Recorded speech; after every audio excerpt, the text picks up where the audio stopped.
ሰላም ሰላም የተከበራችሁ የተወደዳችሁ ውድ የቻናሌ ቤተሰቦች እንዲሁም ተማሪዎች እንዴት ናችሁ? ሁሉ ሰላም ሁሉ መልካም ነው። እግዚአብሔር ይመስገን ሁሉ ሰላም ሁሉ መልካም ነው። እንግዲህ እንደምታስታውሱት ከዚህ በፊት የስድስተኛ ክፍል አካባቢ ሳይንስ መልቀቂያ ፈተና 2016 ላይ የተፈተኑትን ክፍል 5 ተለቅቄላችሁ ነበረ። ክፍል 5 እንግዲህ እስከ 27ኛው ጥያቄ ድረስ ነበረ ሰርቼላችሁ የነበረው። ዛሬ ደግሞ እዚህ ጋር እንደምትመለከቱት በክፍል 6 ተመልሼ መጥቻለሁ። ክፍል 6 ደግሞ ከጥያቄ ቁጥር 28 እስከ 35 ያካተተ ነው። በአጠቃላይ ወደ 8 ጥያቄ ማለት ነው። ስለዚህ ውድ ቤተሰብ እንግዲህ እንደምታስታውሱት የ8ኛ ክፍል ፈተና አልቋል። ቀጣዩን እንግዲህ ማክሰኞ የ6ኛ ክፍል ተማሪዎች ሚኒስትሪ ፈተናዎችን ይጀምራሉ ማለት ነው። ስለዚህ ከወዲሁ እንዲደርሳቸው ላይክ ሼር በማድረግ ወደ እነሱ እንዲደርስ በማድረግ እንድትተባበሩኝ እያሳሰብኩ፣ ምክንያቱም ፈተና ከመፈተናቸው በፊት ነው ልጆች በዚህ ጥያቄ እንግዲህ ራሳቸውን መገምገም ያለባቸው ወይም ደግሞ እንግዲህ መለማመድ ያለባቸው በእነዚህ ጥያቄዎች ማለት ነው። ስለዚህ ቀድሞ መድረስ አለበት። ከተፈተነ በኋላ ቢደርሳቸው ዋጋ የለውም ማለት ነው። ስለዚህ ውድ ቤተሰብ እንግዲህ እንደተለመደው ሁሉ ላይክ ሼር በማድረግ ጀምሩ። እንዲሁም ደግሞ ለቻናሌ አዲስ የሆናቸው ሰዎች ካላችሁ ደግሞ ወደ ቻናሌ ጎራ በማለት ሰብስክራይብ በማድረግ ቤተሰብ እንድትሆኑ እያሳሰብኩኝ ታግዙ እንድታበረታቱኝ ስል በአክብሮት እጠይቃለሁ ማለት ነው። ስለዚህ እንግዲህ እንደምታስታውሱት 40 ጥያቄ ነው። ከ40 ጥያቄዎቹ እንግዲህ 35ቱን ዛሬ እንጨርሳለን ማለት ነው። የሚቀሩት 5 ጥያቄዎች ናቸው። እሱን ደግሞ እሁድ አካባቢ እንግዲህ ከነገ ወዲያ ሰርቼ እለቃለሁ ማለት ነው። እሱን ደግሞ ስለዚህ ኦልሞስት ኦል ጨርሻለሁ ማለት ነው። 5 ጥያቄ ነው የሚቀረው። 5ቱን ጥያቄ ደግሞ ወይ ሰኞ ወይ ደግሞ እሁድ አካባቢ እለቅላችኋለሁ ማለት ነው። ስለዚህ አሁን በቀጥታ ወደዚህ እመጣለሁ። እዚህ ጋር እንደምትመለከቱት እንግዲህ የአዲስ አበባ ከተማ አስተዳደር ትምህርት ቢሮ የ6ኛ ክፍል አካባቢ ሳይንስ መልቀቂያ ፈተና 2016 ዓ.ም ክፍል 6 ይላል። እንግዲህ እዚህ ጋር እንደምትመለከቱት ቅድም ለመናገር እንደሞከርኩኝ ወደ 8 ጥያቄዎች አሉ። ጥያቄ ቁጥር 34 እና 35 በደንብ አይታይም። መጨረሻ ላይ ከጨረስኩኝ በኋላ ዝቅ አድርጌ አሳያችኋለሁ ማለት ነው። እዚህ ጋር ጥያቄዎቹ ማለት ነው። ስለዚህ ጥያቄ ቁጥር 28 እንደዚህ ይላል። የቱሪዝም ምጣኔ ሀብታዊ ጠቀሜታ የሆነው የትኛው ነው? የቱሪዝም ምጣኔ ሀብታዊ ጠቀሜታ የሆነው የትኛው ነው? ሀሌታዋ ጎጂ ባህሎችን ማስፋፋት፣ ለወጣቶች የስራ ፈጠራ እንቅፋት መሆን፣ ሐመርሃ የሀገር ሀብት መበዝበዝ፣ ለሀገር የገቢ ምንጭ መሆን። ስለዚህ እነዚህ ሶስቱ ጎጂ ባህሎችን ማስፋፋት፣ ቱሪዝም ጎጂ ባህሎችን አያስፋፋም፣ ስለዚህ አሉታዊ ነው ማለት ነው። ይህንን እንጠለዋለን ማለት ነው። የወጣቶች ስራ ፈጠራ እንቅፋት መሆን ሳይሆን እንደውም ያመቻቻል፣ ስለዚህ አሉታዊ ነው። የሀገር ሀብት መበዝበዝ፣ የሀገር ሀብትንም አይበዝብዝም፣ ይህም አሉታዊ ነው። ምንድን ነው የሚለው? ለሀገር የገቢ ምንጭ መሆን፣ ይህ ደግሞ አዎንታዊ ነው። ስለዚህ ከዚህ ጋር ሊሄድ የሚችለው የትኛው ነው ማለት ነው? መለ ያለው ነው ማለት ነው። ለሀገር የገቢ ምንጭ መሆን ጠቀሜታ የሆነው ነው የሚለው። የሆነው ጠቀሜታ የሆነው የትኛው ነው የሚለው። ስለዚህ መልሳችን ነው ማለት ነው። ጥያቄ ቁጥር 29 በምስራቅ አፍሪካ ከሚከናወኑ ዋና ዋና የኢንዱስትሪ ተግባራት ያልሆነው የትኛው ነው? አሁን ደግሞ ቀደም የሆነው ነው፣ አሁን ደግሞ ያልሆነው ነው። እነዚህ ነገሮች እንግዲህ ተማሪዎች ልብ ብላችሁ ልታነቡት ይገባል። በምታነቡበት ጊዜ ጥያቄዎች ከማንበብ በትክክል ባለማንበብ መልሶችን የምታጡበት ሁኔታ ስለሚፈጠር እንግዲህ እያንዳንዱን ስታነቡ እያንዳንዱን አትኩሮት ሰጥታችሁ ማንበብ ይጠበቅባችኋል ማለት ነው። ያልሆነው አሉታዊ ነው። ይሄ አሉታዊ ስለሆነ ያልሆነው የትኛው ነው? በምስራቅ አፍሪካ ከሚከናወኑ ዋና ዋና የኢንዱስትሪ ተግባራት ያልሆነው የትኛው ነው? ያልሆነው ነው የሚለው። ሀሌታዋ ጨርቃጨርቅ ኢንዱስትሪ፣ የግብርና ምርቶች ማቀነባበሪያ፣ ሐመራዋ የመኪና ማምረቻ፣ ሆርቲካልቸር። እንግዲህ ከነዚህ በዚህ በምስራቅ አፍሪካ አካባቢ ዋና ዋና የኢንዱስትሪ ተግባራት ከሚባሉት መካከል የጨርቃጨርቅ ኢንዱስትሪ አንደኛውና ዋነኛው ነው። ሁለተኛ የግብርና ምርቶች ማቀነባበሪያ ነው። ሶስተኛ ለሆርቲካልቸር ነው። አራተኛ አሳ እርባታ ነው። አምስተኛ ደግሞ የማዕድን ቁፋሮ። እነዚህ ዋና ዋናዎቹ ከሚባሉት የምስራቅ አፍሪካ የኢንዱስትሪ ተግባራት ናቸው ማለት ነው። ስለዚህ ያልሆነው የመኪና ማምረቻ የሚለው የመኪና ማምረቻ የላትም። ስለዚህ ይሄ መልስ ሐመርሃ መልሳችን ይሆናል ማለት ነው። ጥያቄ ቁጥር 30 በምስራቅ አፍሪካ እርስ በርስ ካለው ንግድ ይልቅ ከምዕራባውያን ጋር ያለው ንግድ የዳበረው ለምንድን ነው? በምስራቅ አፍሪካ እርስ በርስ ካለው የንግድ ትስስር ማለት ነው ካለው ንግድ ይልቅ ከምዕራባውያን ጋር ያለው ንግድ የዳበረው ለምንድን ነው?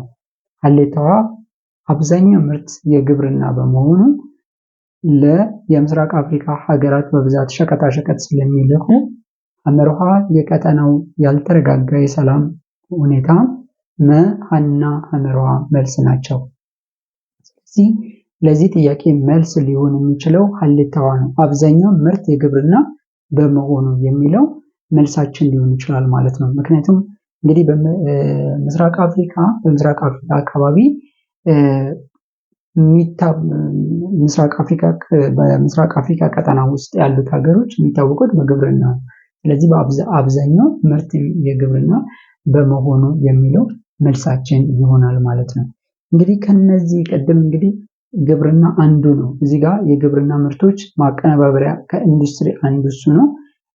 ሌሎች ደግሞ እንግዲህ በጨርቃጨርቅ ኢንዱስትሪ ደግሞ የሚታወቁ አሉ። እኛም በተለይ ኬንያ ምናምን በጣም ይታወቃሉ። ስለዚህ እነዚህም አንድ የራሳቸው የሆነ አስተዋጽኦ አላቸው ማለት ነው። ስለዚህ አብዛኛው ምርት የግብርና በመሆኑ የሚለው መልሳችን ሊሆን ይችላል ማለት ነው። ጥያቄ ቁጥር 31 በምስራቅ አፍሪካ ከሚከናወኑ አበይት ምጣኔ ሀብታዊ እንቅስቃሴ ያልሆነው የትኛው ነው? ያልሆነው ነው የሚለው ደግሞ ያልሆነው ነው። አበይት ምጣኔ ዋና ማለት ነው። አበይት ማለት ዋና ነው። ስለዚህ አበይት ምጣኔ ሀብታዊ እንቅስቃሴ ያልሆነው ለዩ ይላል። ሀሌታዋ ግብርና፣ ለኢንተርኔት ቴክኖሎጂ፣ ሐመርሃ ቱሪዝም፣ ንግድ። ሶስቱም ግብርና፣ ቱሪዝም፣ ንግድ እነዚህ ዋነኞቹ ናቸው። ዋነኞቹ የምጣኔ ሀብታዊ እንቅስቃሴ ናቸው። ከማን በስተቀር? ከኢንተርኔት ቴክኖሎጂ በስተቀር ማለት ነው። ስለዚህ መልሳችን ላይ ይሆናል ማለት ነው። ያልሆነው ነው የሚለው ያልሆነው ለዩ ነው የሚለው።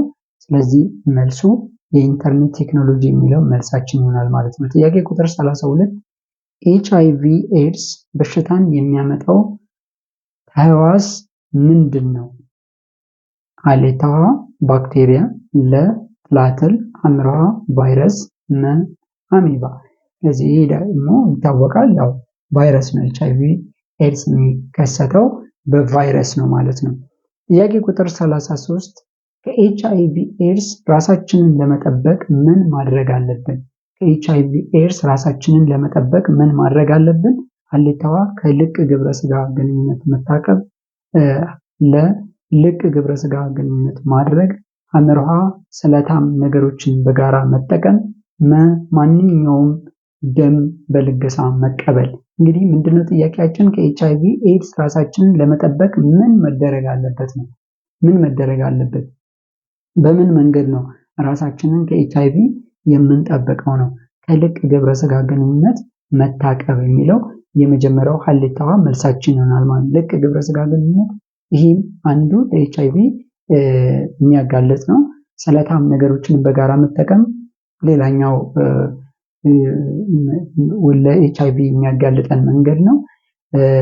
መላይ ደግሞ ማንኛውም ደም በመለገስ ማንኛውም ደም በልገሳ መቀበል። ይህም በልገሳ በምንቀበልበት ጊዜ ለኤችአይቪ የመጋለጥ እድሉ በጣም ሰፊ ነው የሚሆነው ማለት ነው። ስለዚህ ከልቅ ግብረ ስጋ ግንኙነት መታቀብ የሚለው የመጀመሪያ መደረግ ያለበት ጥንቃቄ ነው ማለት ነው። ከልቅ ግብረ ስጋ ግንኙነት መታቀብ። መታቀብ የሚለው ሀሌታዋ መልሳችን ይሆናል ማለት ነው። ጥያቄ ቁጥር 34 ከግብርና የሚገኝ ምርት ሆኖ ቅጠሉና ቀንበጡ የሚታኘክ እጽ የትኛው ነው? ከግብርና የሚገኝ ምርት ሆኖ ቅጠሉና ቀንበጡ የሚታኘክ እጽ የትኛው ነው? ሀሌታዋ አረቄ፣ ለአልኮል፣ ሐመርሃ ሲጋራ፣ ጫት። ስለዚህ መልሳችን የሚሆነው ጫት ነው። ይህንን ማናችሁም ታውቁታላችሁ ብዬ አስባለሁ። ስለዚህ ጫት ነው ማለት ነው። ጫት በግብርና ነው የሚመረተው። ስለዚህ ቀንበጡን እየቀነጠሱ ነው ሰዎች የሚቀሙት ማለት ነው። ስለዚህ አረቄም ፈሳሽ ነው፣ አልኮል ነው።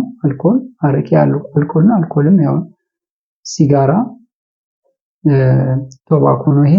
ስለዚህ ምን ነው የሚሆነው መልሳቸው ማለት ነው። ጥያቄ ቁጥር 35 ከሚከተሉት ልማዳዊ ድርጊቶች ውስጥ ለኤችአይቪ ወይም ለኤችአይቪ ኤድስ የማያጋልጠው አሁን ደግሞ ምንድነው የማያጋልጠው ነው የሚለው ልማዳዊ ድርጊቶች ውስጥ ለኤችአይቪ ኤድስ የማያጋልጠው የትኛው ነው? ሀሌታ ውሃ አቻ ጋብቻ በመፍቀድ፣ ለግግ ማስነቀል፣ አመርሃ የሴት ልጅ ጠለፋ፣ የሴት ልጅ ግርዛት። የሴት ልጅ ጠለፋም የሴት ልጅ ግርዛትም ግግ ማስነቀልም እነዚህ ሁሉ ምንድናቸው? ልማዳዊ ድርጊቶች ተብለው የሚጠሩ ናቸው ማለት ነው። ከዚህ ውጪ ግን እነዚህ ለዚህ ለኤችአይቪ ኤድስ መጋለጥ መንስኤ ሊሆኑ ይችላሉ። ነገር ግን የማያጋልጠው ይላል የአቻ ጋብቻ በመፍቀድ ሰዎች በአቻ ጋብቻ ተስማምተው የሚጋቡ ከሆነ ይሄ ምናልባት እንግዲህ ለኤችአይቪ አያጋልጥም ነው ማለት ነው። ምክንያቱም በስምምነት ለትዳር የደረሱ ሰዎች ከሆኑ ማለት ነው። በመፈቃቀድ ማለት ነው። በመፈቃቀድ ሊሆን ይችላል። ወይም ደግሞ እርስ በርስ እንግዲህ ያው በሕክምና የተረጋገጠ በዛ በኩል የሚጋቡ ከሆነ አቻ ጋብቻ በመፍቀድ የሚለው መልሳችን ሊሆን ይችላል። የማያጋልጠው ሊሆን ይችላል ማለት ነው።